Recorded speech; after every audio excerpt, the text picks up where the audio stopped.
येत्या 23 तारखेला माननीय उपजिल्हाधिकारी कार्यालय अंबाजोगाई या ठिकाणी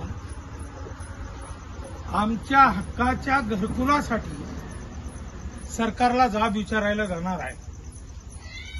या शहराचे सीओ आणि प्रशासकीय जेवढे अधिकारी आहेत त्यांनी दलितांच्या गोरगरिबांच्या कोपराला गुळ लावला की रमाई आवास योजना येऊ लागलेली आहे आणि त्या रमाई आवास योजनेसाठी तुम्ही सगळे कागदपत्र तयार करा आणि तुमच्याकडे असलेल्या सगळ्या बाक्या भरून घ्या।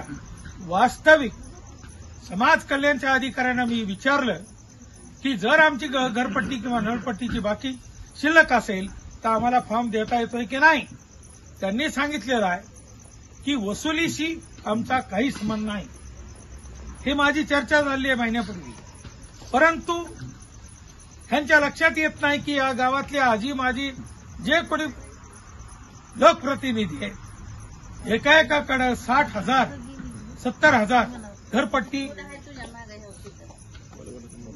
नळपट्टी आहे, त्यांची ती वसुली करीत नाहीत।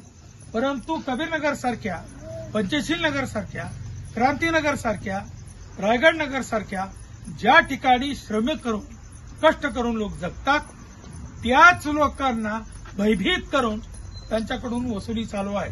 त्याचा मी धिक्कार करतो आणि 23 तारखेला तुम्हाला मी जाब विचारल्याशिवाय ही जनता राहणार नाही। आज कालपासून आमची आंदोलनाची तयारी सुरू झाली आहे।